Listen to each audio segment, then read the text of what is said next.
You're watching News Channel 8. More local, more often. Maryland, Virginia, and the District. This is Washington's 24-hour local news leader. News Channel 8's Live Tonight starts right now. Stores and shoppers survived Black Friday, but today marked another big holiday shopping day, Cyber Monday.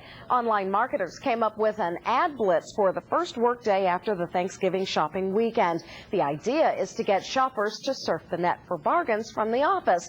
There's even a website dedicated to the day, www.cybermonday.com. Today, online retailers are offering deals from free shipping to one-day sales specials. We've talked to a lot of retailers and have found out that they notice certain sales spikes on that Monday after Thanksgiving.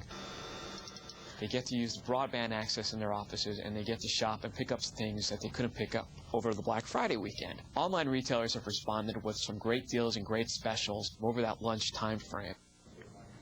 According to an online survey by Shop.org, 61 million people will shop online from work for holiday gifts. That's 10 million more shoppers who say they will point and click their way through the holidays than last year. And of course, security is a big concern for anyone shopping online. Joining us now with more on how to stay safe this holiday is Scott Kane from the internet security firm VeriSign. And Scott, thank you for being here. Thanks for having me. Just to allay people's fears, how safe is it to shop online? Well, it's extremely safe. The key is just to know what to look for. That's ultimately what's going to help you get through these holidays with a safe experience. And you offer a lot of tips for people, and I just want to take you through the top 5 of them. First, you say look for the padlock. Sure. What does that mean? So on most browsers out there today, you'll notice a padlock either on the left side or on the bottom right side of the browser. And essentially what that indicates is that you've got a secure tunnel between yourself and the online retailer you're trying to do business with. Now, another tip, look for the HTTPS.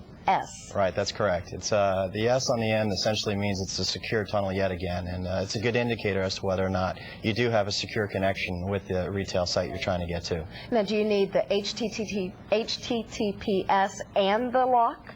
Usually they're interchangeable. So essentially if you have one, you have the other. But if you're not able to locate the lock, you can look for the HTTPS. Since it's right at the top of the address bar, it's a lot easier to find. Now, you also advise knowing your vendor. Oh, absolutely. That's key. You should be looking for contact information or phone numbers in the event that you're suspect. If you're going through an online session and you're not sure whether or not this is a right thing for you, you can essentially look for contact information, and you should contact the retailer or the bank or whoever you're doing business with to actually make sure that they're a real business. And I guess a rule of thumb would be to shop with people that you know. Yes, it's going with trusted brands are definitely key. You know, we at VeriSign, we secure most of the trusted brands out there on the internet. So going with who you know is always a good thing.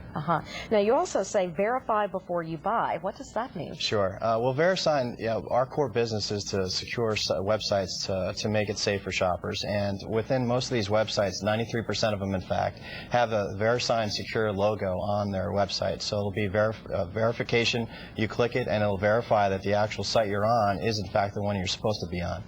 So if someone sends you an email saying, I've got a great deal about XYZ product, sure, you should be a little suspect of that for starters. And the last of the top 5 tips, monitor your accounts. Absolutely. So going through and taking a look in this day and age of seeing your credit card statements online, you should always be checking for unusual activity. So if you're vigilant about doing that, most of the time you'll be able to catch things, and you can work with your credit card companies to correct any fraud issues you might see. Now, one thing I always worry about personally is when I'm putting in my credit card number and all of my personal information, can anyone else see that, tap into? No, not if you look for the things I just discussed. So again, if you've got that secure connection, you putting that information, it's a direct connection between you and the retailer, and there's no one that's going to gain access to that. All right, Scott Kane from VeriSign, thank you very much for being here tonight. Appreciate it.